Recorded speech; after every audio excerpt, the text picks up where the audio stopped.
Good afternoon for those who just joined and the series of our webinar. So this afternoon, I'm going to share about the business value of TOGAF because TOGAF is, I've met a lot of the students and also the enterprises who have tried TOGAF successfully and they are happy. And those who are not successful in their learning and understanding of the TOGAF, they said, TOGAF is boring. And basically is that let me just get the so-called air clear here, because I think I have been myself teaching TOGAF since 2011, so almost 10 years.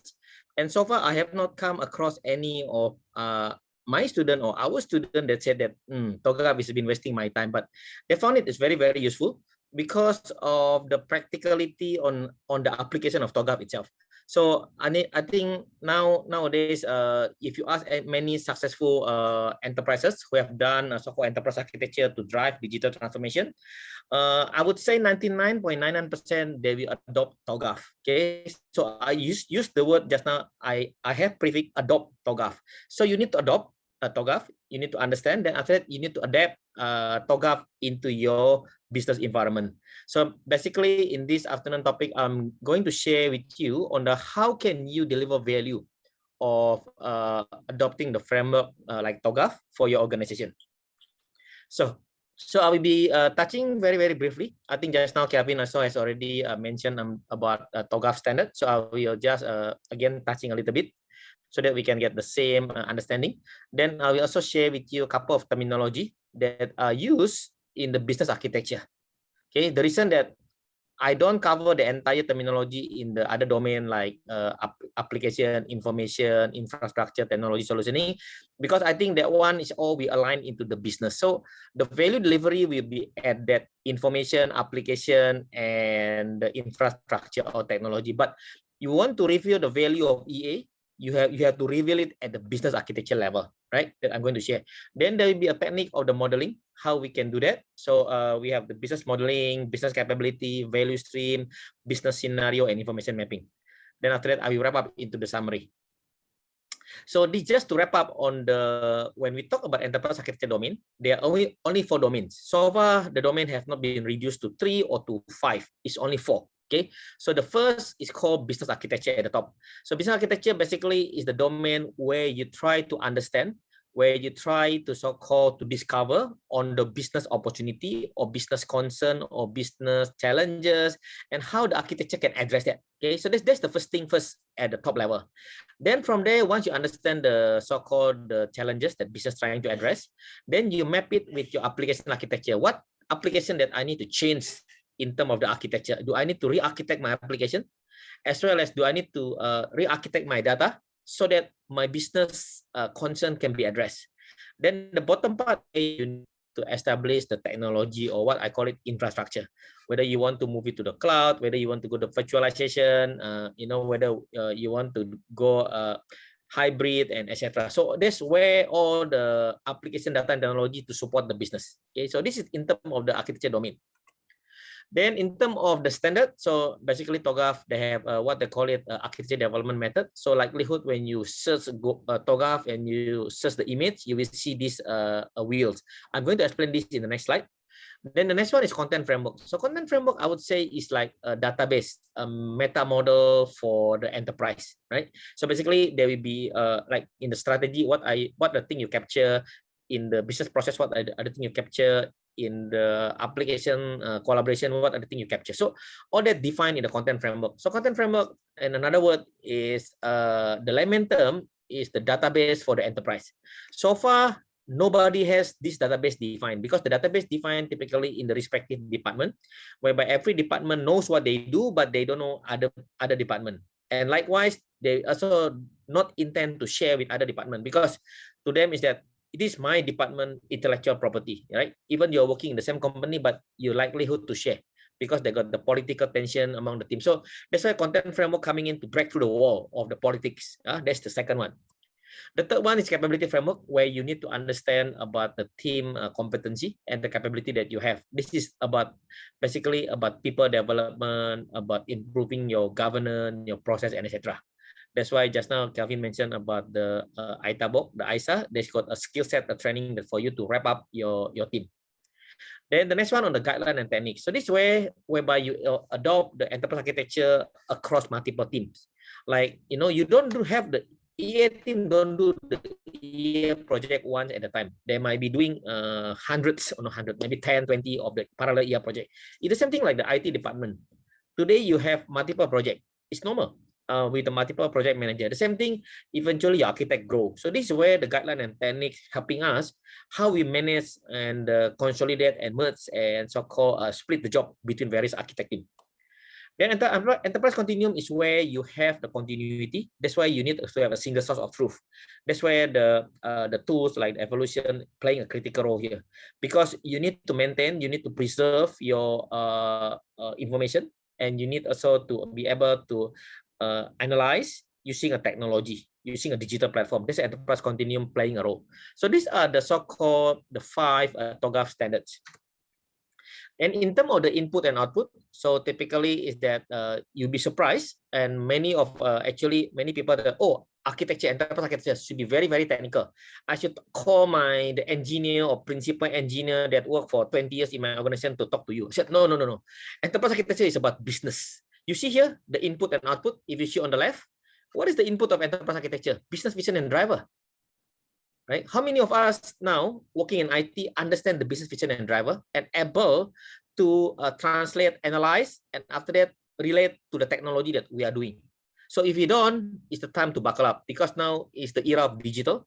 Everyone need to know about the business more than the technology. Because why? You don't know any technology, you just Google it. They got Wikipedia, they got so many free webinar, the vendor marketing video. You can just understand that in just a couple of minutes.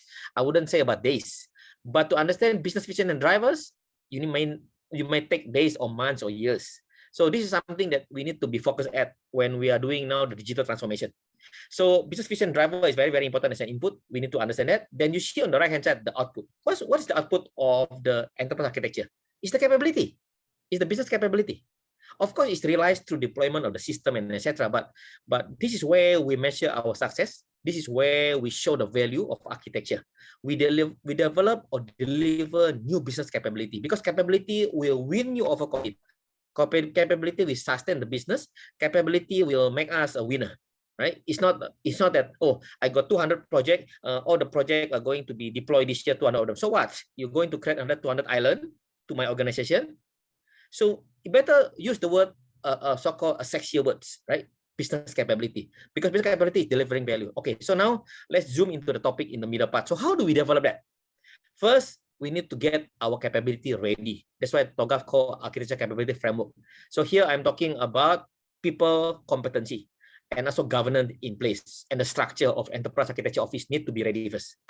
Next, you need to customize and adopt the development method. Just now the circle, I'm going to share with you the next slide about how you can adapt so-called architecture development method for your consistency, and also to guide the team to speak and so-called the behavioral into the same level. Then from there, you need to do guideline and techniques. So how many team that you're going to work together this time around, and who do what, and how you merge. Okay, that's called guideline and techniques. Then after that, we define on the content framework. So basically now we decide on the deliverable artifacts. What artifact we are going to deliver in each of the phases or in each of the domain. It's called a content framework. Then after that, we configured our repository. So our repository in terms of any reference material, any of the meta model configuration, etc. all there. So how do we start operating now? First, on the left-hand side top there, the business tell us these are so-called the capability that are required to address the vision and the driver. And of course, the architecture, we ensure that we can achieve that. Then if you look again at the left side, I click now. So they got the business need or fit into the method. So basically is that they capture again more on the business insight. Yeah, you see here, I didn't mention about the input on the TCP/IP or Java or .NET or virtualization. That one is later on. So we understand the business fit, and then after that we confirm that we can deliver that with our architecture capability at the present time. Then after that, the basically informing the business of the current state. So we understand we can do that. So on the right-hand side is where we are going to do solutioning, right? So first, we need to set the target KPI and also the next maturity level. think just now Kelvin mentioned about the maturity. So it's very, very important. We need to know our level of maturity because we want to grow as we go along in our digital transformation. Then the next one is where we deliver new business solution. Of course, here we are talking about delivering IT project. Okay, so if you see now at this stage, what we do today in our era of transformation, we skip many of the process and we just go straight into delivering a business solution, doing IT project. So how do we understand about all this architecture? Oh, we do it inside the project. So if you do that, basically it's like you are driving a car and in the highway, you're trying to service your car. You're trying to open the bonnet of your engine of your car. So what happened? Many incident, many accident. That's why now the project is not a surprise. Even until today, I come across to many organizations, the project delay, the project is requirement creep, etc. Because yes, the thing that it should be done before the development, before the solutioning, but you do it inside the solutioning. Okay, so this is the danger of the current practice out there in the industry. And of course, with that, you can do a loop back to make sure that you have feedback and any changes to the entire so-called enterprise architecture development itself. So to summarize on the architecture development method, so they have the word called ABB and SBB. So ABB, just now, if you see my diagram, the earliest slide is on the left-hand side, basically architecture building block, right? So what happened in the architecture building block?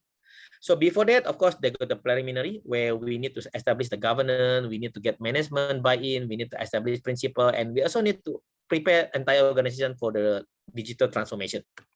So in the architecture building block, first thing first, of course, we need to understand the vision and the strategy. How can we achieve that? How can the technology or architecture team take over the so-called responsibility to implement the vision and the strategy of the organization? That is real, because if you see on the TOGAF, on the Gartner predict in 2019, the Gartner predicted that enterprise architecture team is actually acting as the management consultancy to the organization.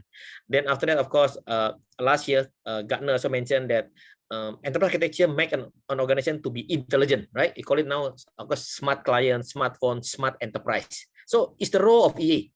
And of course, this year, Gartner also made a prediction that EA allow organization to decompose, right? Because now we are talking about working from home, and how can we decompose all the department, etc. So if you don't have EA, then of course it's struggling. But if you have EA, that is the role of our role this year, according to Gartner. So when we understand the so-called enterprise vision and strategy, then we understand the gap of our current business. So what are the things that we need to change? Okay. So with that, we can identify value. Now talking about value, right? Then after that, the same thing. Then we can also identify the gap in the data, right? In the application as well as in the infrastructure. What are the things that we want to change? All is driven by the enterprise vision and the strategy and understanding the gap of the business. Then in the solutioning part, this is where we are doing at the bottom there, consolidating all the gaps that we have discovered. And we turn that into a project. So the project that we are going to do, normal IT project. Then, of course, in the phase F, where we approve the project and we develop the Gantt chart, the project plan, resources, and the budget. Then in the G, we are executing the governance and project implementation. So if the project 8 months, in the phase G will be 8 months, right? But interestingly, you see in the A, B, C, D, E, F, typically is that done inside the G. When you implement, you plan the whole thing. But in here, because the world is complex, we better understand what we are going into, right? Because I have come across many times the detail that tell me, Aaron, not to worry. Today is Thursday. We start next week, Monday. So let's worry Monday. Monday we start. So this week, let's don't talk about the scope first. Don't talk about the detail requirement. We haven't started the project. Actually, it's wrong. When you want to start the project, you need to have all the detail upfront. It's like you build the construction of the building. Before you start construction, you get all the blueprint of the building nice and complete. Then after that, of course, when there is any changes that we need to do. So in terms of the business model, right now we want to show the value. We are doing this in the so-called in the phase A and B, where we adapt the model, right? We understand about how we can understand or discover value. Okay, so first we need to get the insight of the stakeholders. That's very, very important. We need to know who is who in our context of the transformation. Typically, this who is who are people with the management power. Okay, we need to understand their concern. Concern means what make them cannot sleep at night. We need to know that. We are not a doctor to give them a sleeping pill, but we are telling them that rest assured that our EA team, our architecture team, will address your concern. Let me come up with a solution, right? That's why we need to have the phase B to understand the business. What are the things that we need to change? Then after that, of course, we need to also understand the business goal, driver, and constraint of the organization. This is very, very important, right? You can see here that this is pretty much on the business playing field. Nothing yet talking about technology in the A and B. And this is first thing first, when you want to be successful in your digital transformation journey. But today, in contrast, in many digital transformation journey that I have met or I've spoken to, they're just talking about all the, all the sexiest technology, talk about robotic, about IR 4.0, about virtualization, about cloud, cybersecurity. But what's the business case? Not sure, right? So no, we need to put back into the so-called the right way. So we need to focus on the business first. So in here, where we identify new capabilities or enhance existing capability, that's very, very important. Then we also need to formulate our architecture and the principle of the business. Then we need to know project value proposition, meanings. If we don't do this, what is the opportunity cost? So if we do this, what are the problem that we are trying to solve? Then of course we also need to know the baseline and the target. Baseline means where are we now, right? If you ask, we tell the senior management that we need to change from where to where. So the from is called the baseline. The target is where we are going to move. This basically is a transformation. So transformation basically is moving from current state to a better state. So this is the architecture is always playing in this so-called migration, right? That's why they call it, if you see the TOGAF, is all about the wheels, A, B, C, D, E, F, G, H. It's the wheel moving, that we are moving to a better place as we go by.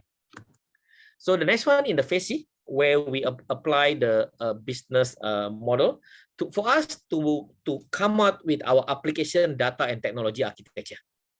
So basically, without the business model that we have done, there's no way we can come up application data or technology architecture. This is in contrast with many of us think, oh, architecture is the, I only handle application, Aaron. I only handle data and technology. You want to ask the business, you ask the other department. Hello, you carry the title of architects. You are holding a responsibility to execute the IT budget, and you are playing a role in the digital transformation. We need to understand the business. Okay, that is the strong message. And of course, in the phase E and F, where we do a solutioning and project planning, we also refer back to the phase B, to the business. So what actually we're trying to do? What are so-called the gap that we're trying to do in the business? Because we need to really focus on the business value, the sweet spot, on the why today so-called capability, digital capability is so important. Okay.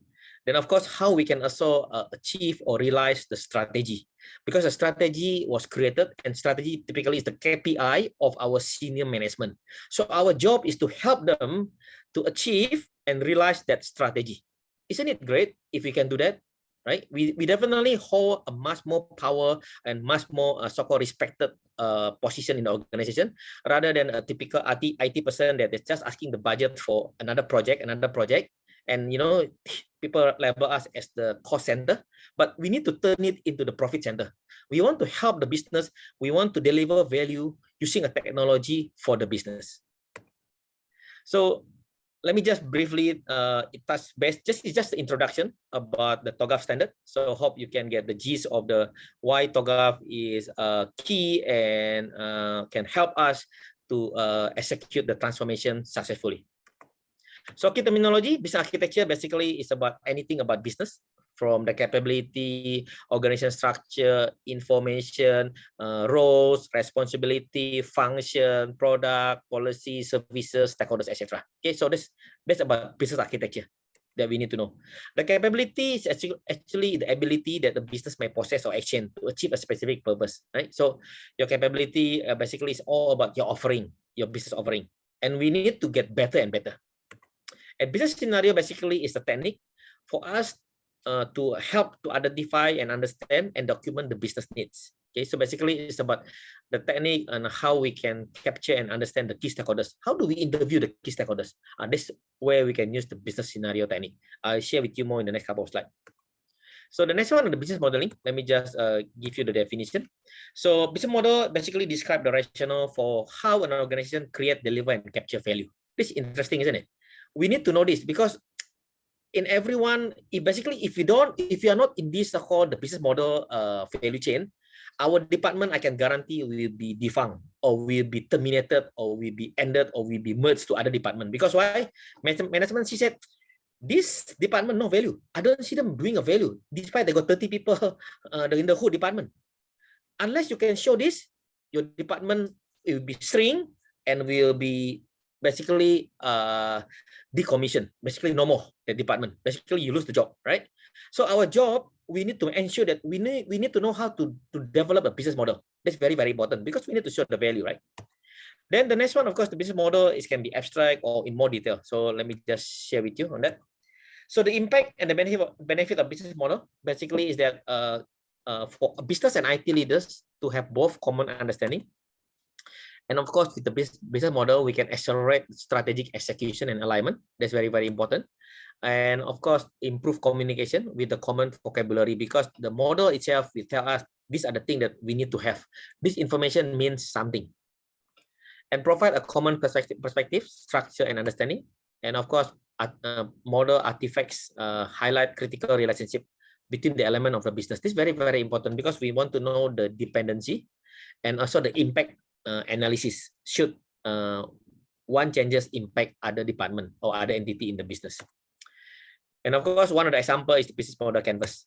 So business model canvas basically is the one piece representation that that you can show about your organization, right? So this business model canvas, of course, very popular now in the startup, but I think it goes beyond just startup in every department. So every department, if you want to show value, if you need to model the business model canvas of your department. Okay, let me just show it you.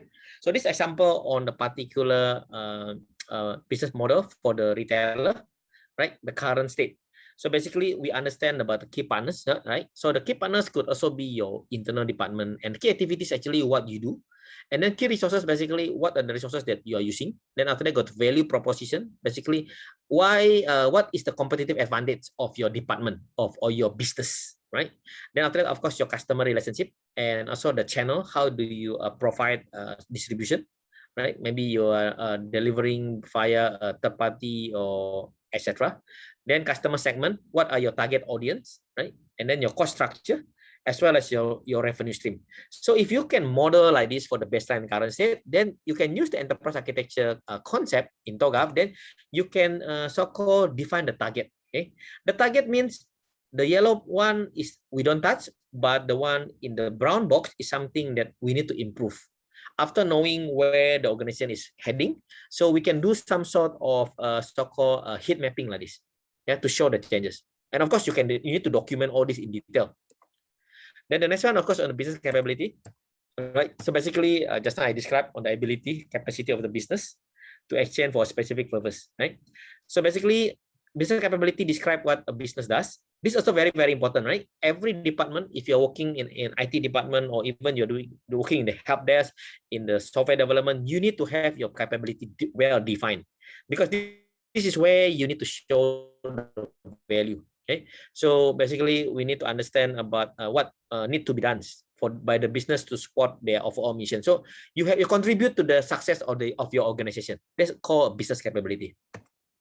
So this is an example on the typical ABC company. So they have so-called the structure in terms of the operation, sales, finance, human resource, and all that are supported by the capability at the next level. You can, of course, synonymously compare with the function or with the department, right? But capability is basically more on the ability itself, right? Of course, you can map, for a start, you can map it from your org structure. Then from there, you can break it down into more focus on the capability itself. So this is the example on the capability. Just now, we draw from the previous org structure. We can define it into the strategic capability, core, and supporting capability. So supporting capability means use across the board, right? Core means by particular department, and then strategic capability means something that give us a revenue, give us a profit, give us the so-called value, more on the strategic side, like business planning, capital management, partner management, and etc. Okay, and we can also leveling our capability. Yeah, for instance, in this human resource management, we can do a level 1, right? Then we can go to level 2, on the all the capability, and also can go to level 3.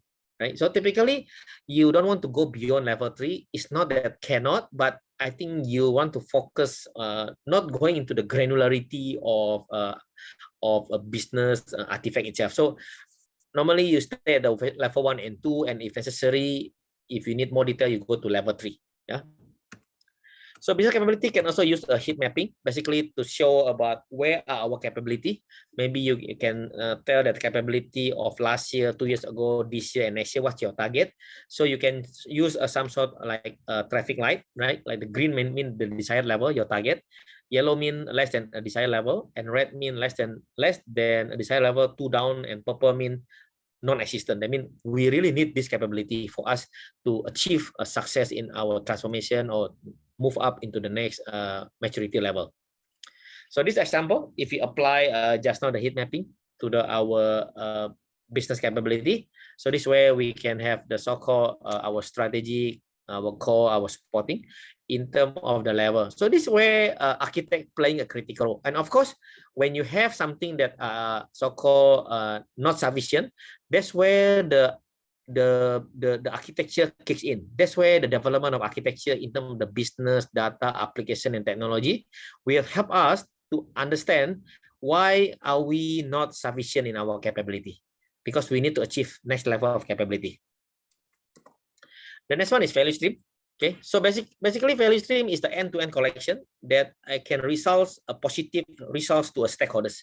So the stakeholders could be your senior management, could be your partner, could be your customer, could also be your end user, the other department. Yeah.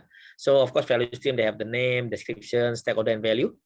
And typically is the level of it's like a flow chart, right, from left to right. But in every stream itself, it must show the value, like acquire product, right? Why people want to acquire product? So you must show the value. How you distribute to store? What is the value? What is the stock shelf? So you need to define all the value. Then after that, you map it into all the capability that to make it happen. Because without that capability, the value chain will not exist. So we need to develop this capability, like customer support at the right hand side there. So at the end of the day, if our customer support is weak, we need to so-called form or strengthen our customer support capability, right? Because by having a customer support, customer service department with the trained personnel, as well as we need to have a so-called system to support that. And of course, all the cross capability that across different 2 or more value stream, right? That we need to look into this so that we our business can flow, because the retail value stream is where our business required, and the bottom part capability is, if you see here, all require technology. This is our role as an architect. And we can also map it again with the traffic light, whether we have a full capability, somehow lacking capability, and weak capability with the red. And we are looking, of course, focusing on the yellow and the red one. How can an architect help them to turn it into green? Okay. So the next one is TOGAF business scenario. Basically, it's about addressing the real business problem. And of course, we also want to understand the value chain, and we also want to know the how can we achieve a desired outcome. And of course, all the business scenario itself is one of the techniques that we can use to capture the stakeholder concern or to understand in depth more of the business. And of course, the scenario itself cannot be fake, must be specific, measurable, actionable, realistic, and the time bound. I mean, we know exactly when we can achieve that. So in the TOGAF, typically the business scenario we use a lot in the phase A, where we understand the architecture vision, where we talk with a lot of the key stakeholders. It typically is going through the interview or a so-called a visioning workshop. Then in the phase B, where we understand with the various business stakeholders to understand about the so-called the structure, about of course all the challenges, the concern that they have. And in the requirement management, business scenario used to identify document requirement of architecture. And this way, requirement management also is captured in the digital repository. Then in terms of the information mapping, basically it's about how the information flow across products, across processes, across the function, across the department, or across internally, be it externally to the client. or perhaps to your merchant. If you're doing an online store, the information also need to be sent to the merchant for the amount of the invoice and the bank detail. Okay, so basically something like this. If you are on the loan, the bank, right? How the information being transferred. So this is something also very important that we need to know about this model. Of course, when we talk about this model can be configured live inside the digital repository. Then I think shortly the evaluation we can show about how the tool works, right? So basically, it's not PowerPoint like mine, but it's more on the live, and that you can analyze the data itself. Okay, so this is another example on the typical information flow between the stakeholders, business capability, product, and yeah, basically anything that you can see that what information required to be transferred across department, across stakeholders, from customer and across a distribution channel. Okay, so information map is basically used a lot in the phase A and B, where we want to understand the so-called the relationship about the various key stakeholders and also about the business department itself. Then, of course, in the phase C, D, and E, where we are using a lot of information system to define our database structure and also our application as well as our hosting, right? In terms of the encryption, what data need to be sent, whether it's confidential, etc. So a lot of them are being used in the phase C and D in the technical part. And in phase E, where we update the so-called information map itself. Okay. So in summary, every architect, if you are not the business architect, if you are data architect, application architect, technology architect, or solution architect, or infrastructure architect, there's a one sentence that I must say: you must master the business architecture. So meaning you need to perform the role as a business architect as your secondary role. You cannot say, oh, sorry, Aaron, I am a data architect. I only work with data. I don't know about business strategy. And then don't call yourself as the architect. Don't call yourself as a data architect. Don't call yourself as the application architect. Don't call yourself as a software architect. Don't call yourself as technology architect if you don't know anything about business. Because this is a prerequisite for any architect to be successful. You need to master, you need to understand, you need to comprehend the business architecture. And of course, you need to be able to talk with the stakeholders. We don't talk TCP/IP with the business stakeholders. We are talking human language. We are talking a business language, lingo. And of course, mastering the business architecture is what separates architect from the rest of the IT profession. Because the rest of IT profession, if you are in the title senior principal software engineer or senior principal network engineer or senior principal data scientist, be it there, you don't need to know business architecture. You will survive. But if you want to call yourself as an architect, you need to master business architecture. And this separates us from the rest of other IT profession out there, right? Because this way, we show the value of technology. And of course, technology value are discovered and shown to the stakeholders through the business architecture engagement. We cannot share with them our network diagram. We cannot share with them our data flow diagram to show the value. We need to show the business architecture artifacts, engagement, right? This is the key. And of course, this is the real sentence. Was out, mastering this skill set, you'll be promoted quickly. And I have seen this myself in the last 10 years that I've been teaching a lot of courses. Many of my students actually, when I have, actually this sentence is in the couple of our training. And after that, I met them again in the seminar, etc. And then they told me, Aaron, when you told me, I remember in your class, you told me that mastering this skill set, you'll be promoted quickly. I'm in that stage. But they said, now I don't have time for my family. I don't have time for a weekend. I don't have time for holiday. So I said, well, what do you want in life? I thought a few years back you complained. You miss the promotion, you cannot achieve more in your life. Why your colleague get promoted and why they go into the senior management? Now you're already there. So I said, why you're complaining, right? If you complain, then you go back to your junior level. So as we go along, and then people want to achieve more. So these are the secret that the one you listen to my talk about half an hour or more. These are the secret for any IT professional to be successful. Okay.